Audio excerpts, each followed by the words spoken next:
Dá uma atenção aí que o negócio vai ser o seguinte. Hoje tem Brasil Rima. Pra gente começar, a gente vai começar com o diálogo. Já deixo avisado. Quando a gente tiver mais de 10 pessoas aqui, a gente vai votar sobre a ordem do que está sendo feito. Eu queria puxar esse assunto sobre liberdade de expressão.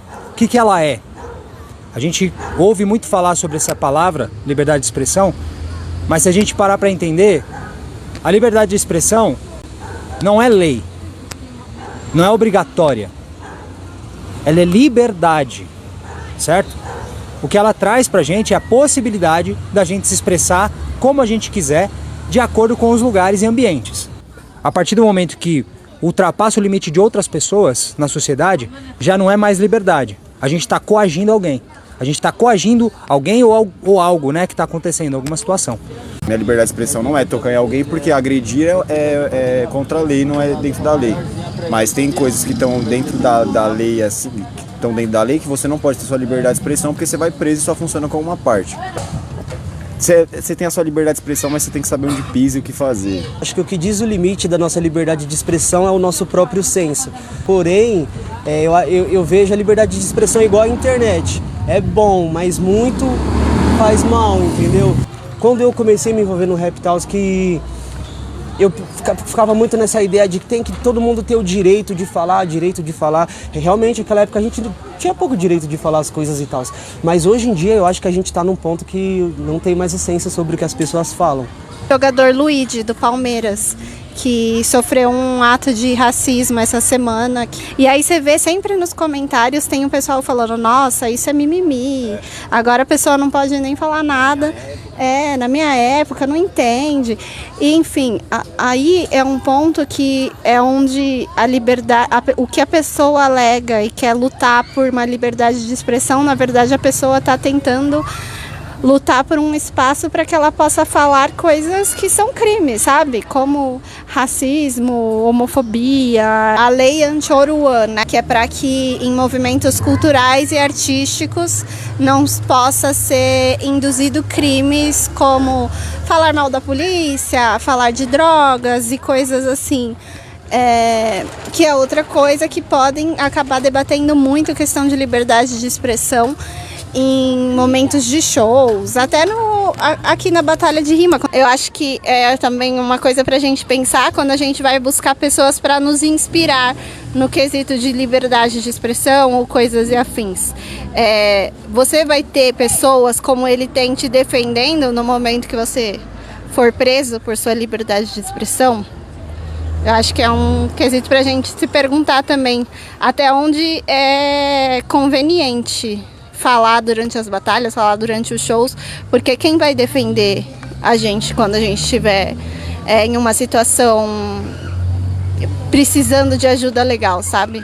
E tem que entender que tipo, a lei anti-Oruan não é só o Oruan ou porque o pai dele é tal fita, vai ser nós. Nós um dia que for fazer sei lá, uma batalha num centro cultural, vai ter o que? Regra do que a gente pode falar? Se a gente falar mal da polícia, que é o que a gente sofre todo dia, eu tomo um enquadro e é espancado aí na rua, a gente não vai poder falar na batalha porque eu vou estar apoiando alguma facção ou eu vou estar falando o que eu passei, tá ligado? As escolas em São Paulo, pelo menos, né? Posso falar pelo nosso estado. As escolas em São Paulo, elas já parecem uma prisão, já tem uma estrutura de prisão, né? Então, já é um delimitador de liberdade. Ainda tem um monte de gente lá dentro que trata a gente de uma maneira negativa, já fecha mais a liberdade que a gente tem. Por mais que tenham pessoas boas dentro da escola fazendo as coisas boas, né, de um jeito legal, isso não vai ser visto, porque tem um monte de coisa ruim sendo posicionada. Isso quebra a liberdade de expressão do aluno. Você vê alguns fatores, né, às vezes religiosos, às vezes ideológicos, de gente apontando e falando mal sobre o carnaval, criticando sobre a liberdade de expressão que se tem no carnaval. Então a gente começa a entender que todo esse movimento de liberdade de expressão, se não for bem direcionado e condicionado por nós, né, refletido por nós, acaba não sendo só liberdade de expressão, mas manipulação de massa. Faz você olhar para aquele olhar do jeito que a pessoa está dizendo e não pensar sobre, só aceitar que é daquele jeito. Mas se você não está pensando sobre, não está sendo mais a sua opinião. Está sendo manipulado para pensar daquele jeito, para ser influenciado a pensar daquele jeito. Como sua liberdade de expressão sem nem saber. Fala de novo. Roubam sua liberdade de expressão sem nem se ver. Exatamente. A lei anti-Oruan, do jeito que ela está sendo proposta, e a movimentação e manifesto que está sendo feito, do jeito que está sendo feito, existe sim por trás pessoas interessadas que aquilo exista. Mas é interessante para a gente também refletir sobre isso. O que é ali liberdade de expressão e o que é ali manipulação de massa. Como aquele argumento está sendo trazido e tratado para nós, que estamos aqui, né, que estamos acompanhando a situação. Eu penso assim, que a liberdade de expressão é sobre o que ele falou mesmo, é liberta, é liberdade. E se a gente for aceitar o que falam bem, a gente tem que aceitar o que falam mal também, por um lado. E o que a gente pode fazer dentro disso é fortificar a nossa opinião própria para não deixar que influencie nossa opinião. Aí volta daquilo que eu falei, onde o limite da nossa liberdade de expressão é o nosso próprio senso. A gente tem que ter o nosso próprio filtro do que é aceitável, o que não é, o que é cabível e o que não é. No momento que eu imponho algo, eu deixo uma pessoa coagida a não agir, a não falar, ou pior, no momento que eu deixo a pessoa coagida a fazer algo porque eu estou ali presente, isso já não é mais liberdade de expressão. Todo mundo já viu aquelas questões que acontecem, tipo assim, no mainstream do mundo. Eu não tô nem falando de música, eu não tô falando de filme, eu tô falando, tipo, o mainstream do mundo mesmo. E, tipo assim, eles sempre criam uma cortina de fumaça quando alguma coisa tá acontecendo e eles precisam fazer com que não esteja acontecendo porque eles não querem que aquela estrela deles seja visto daquela forma. Isso é o que você falou lá sobre você moldar o que a pessoa queria dizer, que vai estar acabando com a expressão dela, entendeu?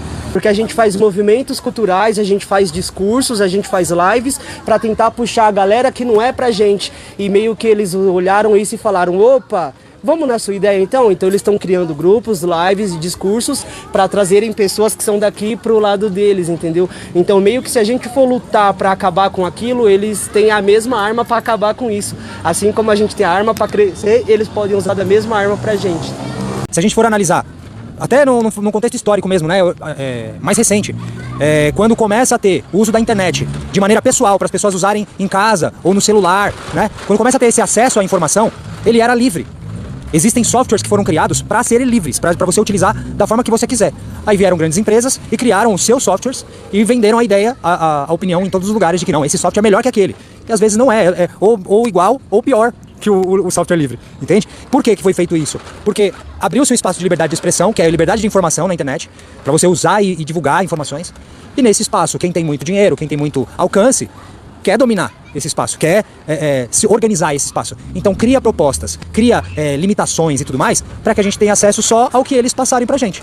Se a gente vai para as batalhas de rima, né, do movimento hip hop em geral também, quando começa esse movimento, quando começam as batalhas de rima, a troca de opinião, a liberdade de expressão era compreendida de outra forma.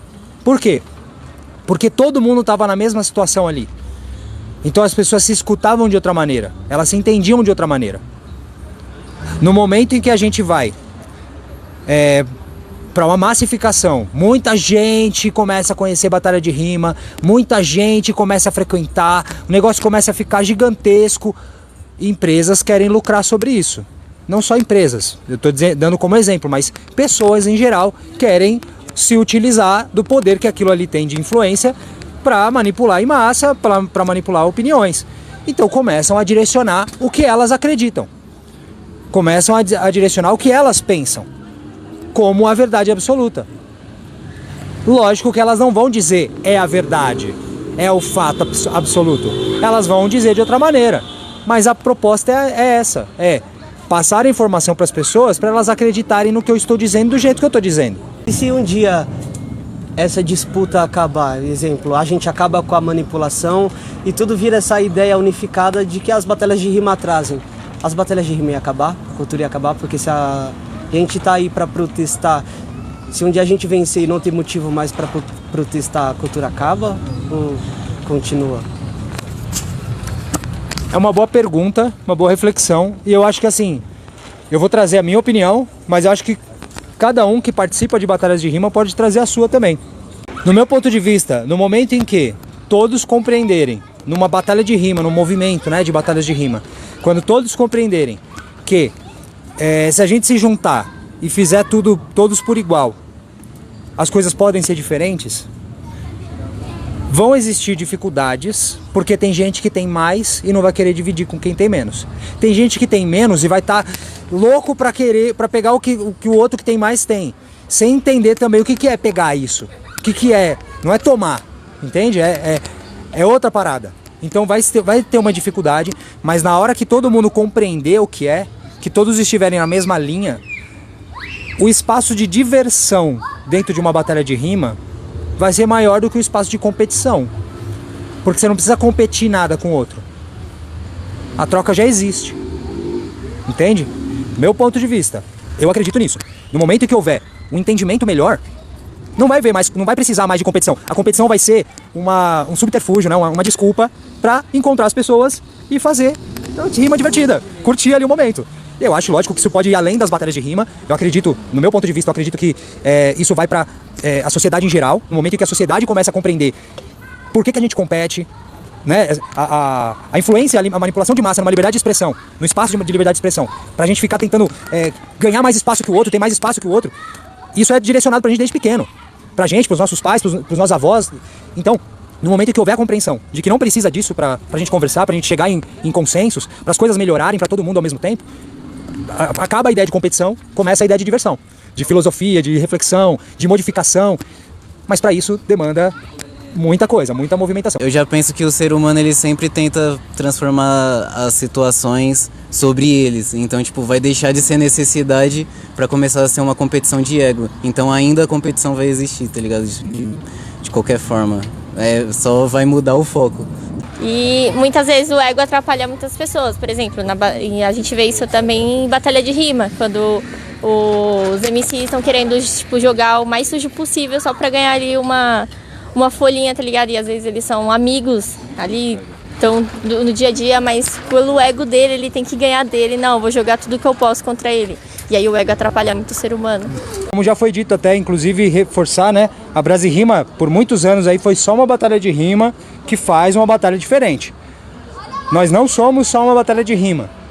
E nós reforçamos esse ano isso. Somos um encontro cultural. Vai ter batalha de rima? Também. Mas não só. Então, os diálogos vão ser importantes, as oficinas vão ser importantes, os palcos abertos vão ser importantes para que todo mundo possa exercer o seu espaço, certo? Elegante, achei da hora, curtiu o que vocês estão fazendo aqui. Chama mais gente para vir se apresentar no palco aberto, para participar da oficina com a gente, para participar do diálogo, certo? A batalha de rima é um adendo, é um a mais.